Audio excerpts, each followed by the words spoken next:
Happy life, happy wife. Is that accurate or is that fallacy? Well, in today's video, I talk about that as a friend of mine introduced this discussion to me. If you're interested, click the link above and stay tuned for today's topic.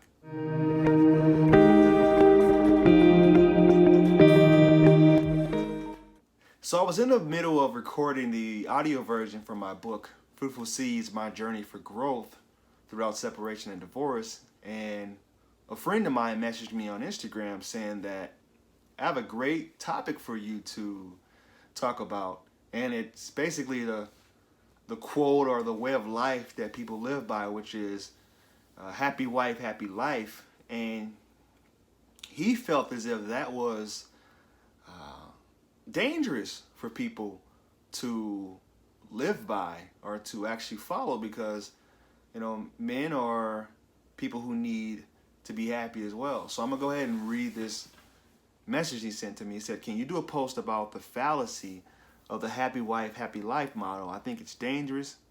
It should be happy partner, happy life," which is absolutely correct. So when a man is not happy, that can lead to him doing things like, getting angry quickly or beginning to resent the relationship, may even lead to cheating. So this model that people have come up with, I don't know who created it, happy wife, happy life, is something that I thought was accurate in my marriage. But you know what it turned me into? It turned me into being a beta male because I would just basically roll over on my back when issues came up, and it made me look as if I was like a pushover, or the movie Jim Carrey, Yes Man. I turned into, pretty sure that was Yes Man. Either way, I turned into a yes man, and that made me not happy. That made me feel as if my feelings didn't matter. So to continue on, he says, "What about happy husband, happy life? The person who is making the bread, who is usually the breadwinner, bears all of the weight of providing for and protecting the family," which is completely true. And this particular guy is married, and what happened with him is he's fallen into the same pitfalls that I did when I was married. I felt a lot of pressure being a man,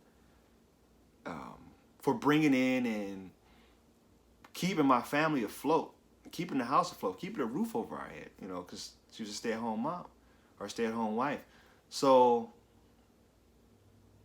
I hope he's not getting too frustrated to the point where I was, because that led to some things that I'm not really happy that I did. The avenues that I took in order to relieve some of the pressure that I was feeling. So leading on, he goes on to say that when society is constantly telling him to suck it up and his happiness doesn't matter, men just suck it up and do leading to let me go ahead and decipher this a little bit. So he sent me another quote or another article about men committing suicide, which is pretty sad. And a lot of the times, men are the ones who complete their suicidal attempt.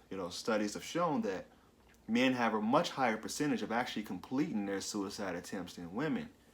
And I guess the studies, from what I've read and what I've learned, is that a lot of women, they do things from an emotional standpoint. And that's just how it is with women.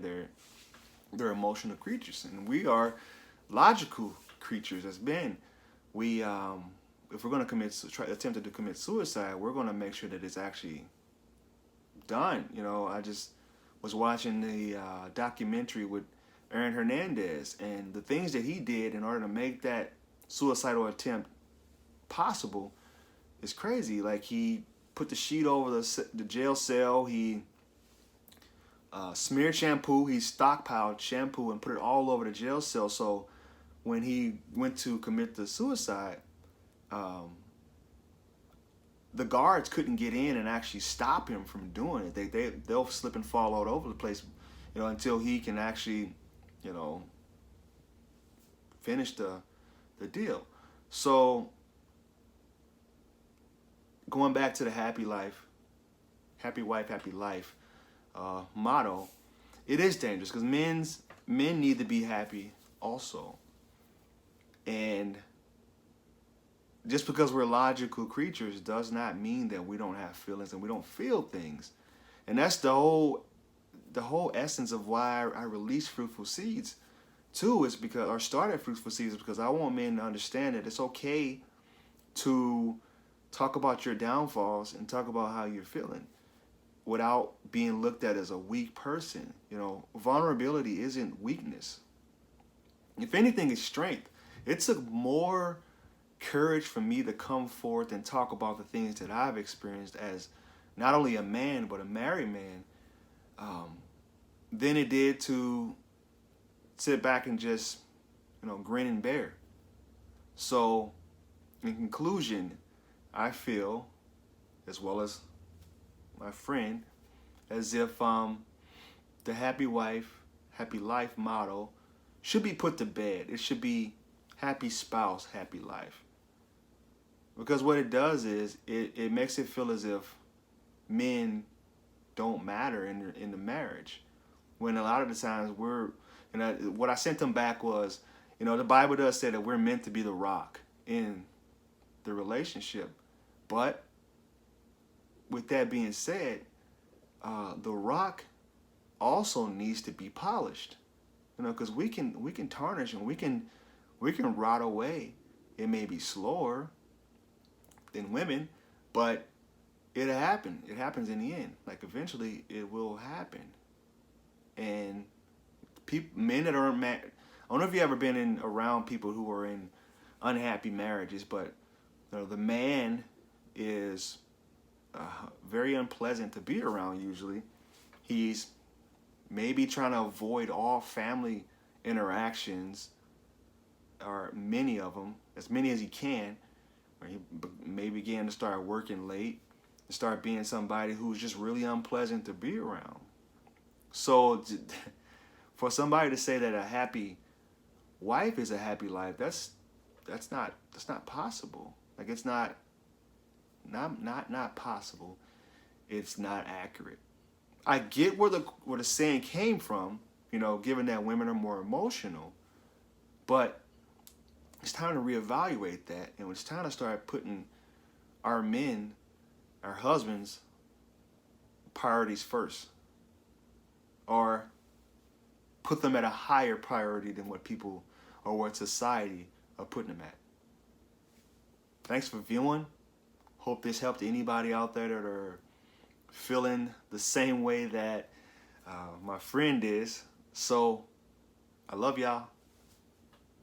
Take care.